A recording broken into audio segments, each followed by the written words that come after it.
Welcome back to the second episode of the 𝐾𝐨𝐵𝐠 36 boat wiring playlist. This is a short one. I'm literally just going to take my Honda generator out of its box and have a little bit of a play around with the 𝐶𝐵𝐿𝐿 battery box as well. I haven't received my batteries yet, so that's why I can't move forward that much, but let's take a look.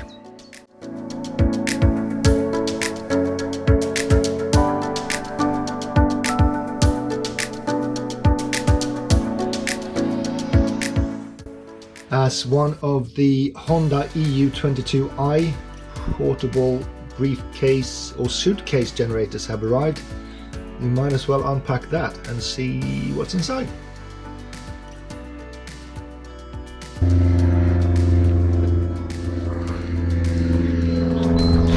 So let's open this while we still have some daylight.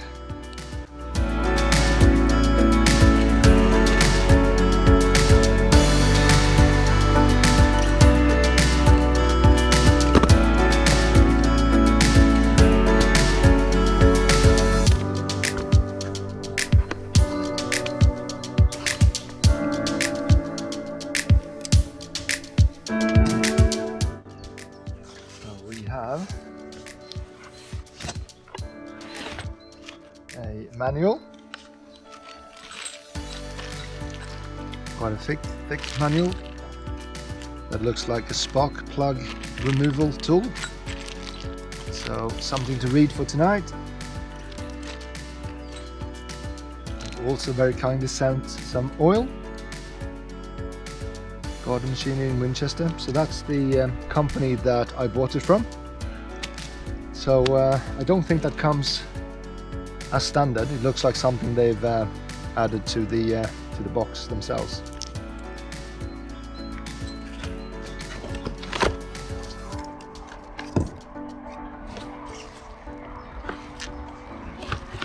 Generator itself.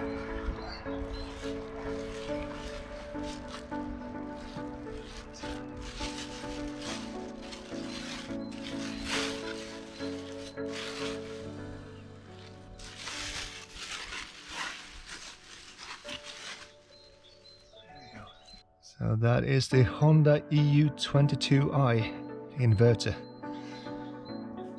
So we have two 230 volts, and this I assume is for the when you're running this one in parallel with another generator, and that looks like you have rabbit speed and turtle speed, so it's probably different speed settings or output settings. Couple of warning lights and a green light. I guess that is two fuses. So that looks like an earth, and that looks like a, not sure what that is. That looks like a button. So I'm not going to press anything now because I am going to read the manual first. Here we have no oil fill engine. Okay.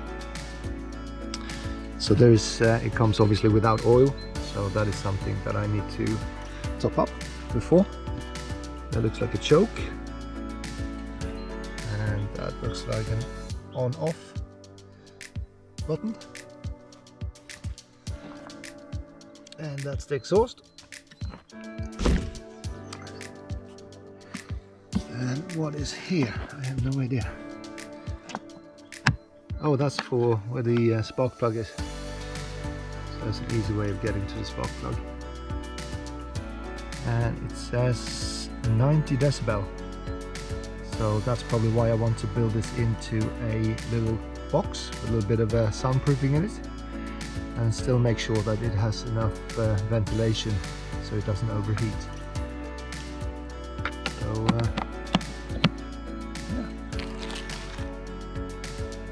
here's a question for all the viewers. I went into a Honda center for motorcycles the other day, and we started to talk about these suitcase generators, and I explained that I'm going to convert it into gas, and one of the employees said that he wouldn't do that because they had a return of one of these suitcase generators where the piston, the top of the piston, had a hole in it, and he explained that that comes from normal gas, propane, not having the same lubricating qualities as petrol has. So I've done some research online. I can't find anyone supporting this. What I can find is loads of companies selling these conversion kits and loads of people running these generators on gas, on LPG. So question to you, have you heard anything about it? Is it a risk that I might actually break this new Honda generator if I run it on gas? Maybe not the first few hours, but maybe within the near future. Is there any risk of running it on gas? If anyone's heard anything, please let me know, because if that's the case, I'll probably stick with normal petrol. So please leave a comment in the comments if you have any good feedback on that. Thank you. I'm not going to start this one up, because if I decide to run it on gas, if it's safe to run it on gas, then I will only run it on gas and I won't start off with petrol. Because apparently you don't have to run it in on petrol. You can run it in on gas as well. But I first need to find out if gas could be bad for it. So I'm going to store this one now, and we'll get back to this generator later. And I will also order another one of these, because the whole idea is to have two of them, so I can output around 4,000 watts. Another thing I've done is put this board up. This will be my temporary control board, so I can put all the switches and control units on here as I am working with all the different parts. And that will give me at the end an idea of how the final panel will look and how much space I need for the final main control panel on the boat. Some ideas around the Sailboat battery box. The first idea is that as I will have to lower these boxes into an aluminium box for the final resting place, putting the handles the way they intend to go will do very little use. So I'm thinking of turning them the other way around and then putting a strap that goes up to here on each of these sides, so that I can use those straps to lower the final box into its resting position. And if I also ever need to remove the box from the box, I can then use those straps to lift it up. So the strap would either sit within the handle, or I actually would put it around the whole handle construction itself and then bolt that in, so it's going nowhere. It depends on how much room I have on the inside. Another thought, first when I started to think about this, I wanted to put the box into a steel box, and that was then in an aluminium box, but I think that's an overkill, because this is already a steel box. So I think if this catches fire, I'll have other problems, regardless of if I stick it into another steel box or not. So I'm going to trust that this steel box is going to hold any flames off for a while I have a chance to put out the fire if it ever happens. What I will do though on the aluminium outer box is to make sure that there is a duct coming out here, so that I can feed cables through there.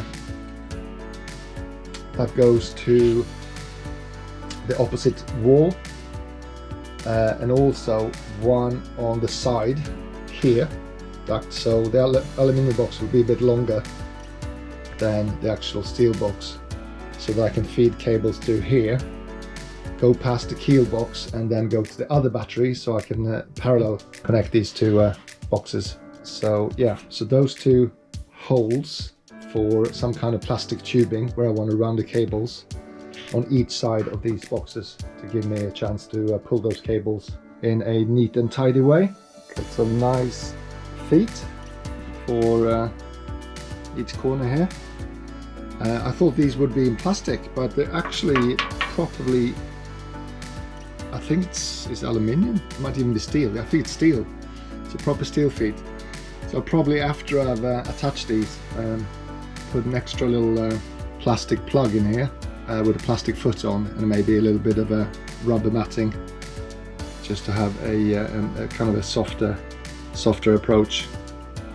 So with the Sailboat lid off, this is how it looks on the inside. So all the padding for the batteries, and I guess that is for sit under the lid.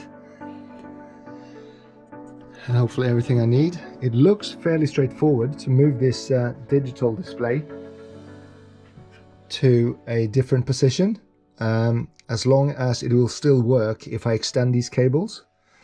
And the same thing goes for the active balancer switch. There might be an electronic way to activate the switch and also to get all the information that I get from this screen, but via an external screen. If that's the case, I'll probably just leave all of this in place and then use that app or whatever it is I can use it with. One thing I don't know is if you could actually reset the unit without pressing this little manual switch here.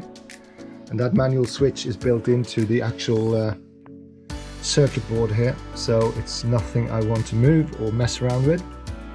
So I need to ask Seplos if there's any way to reset the unit electronically.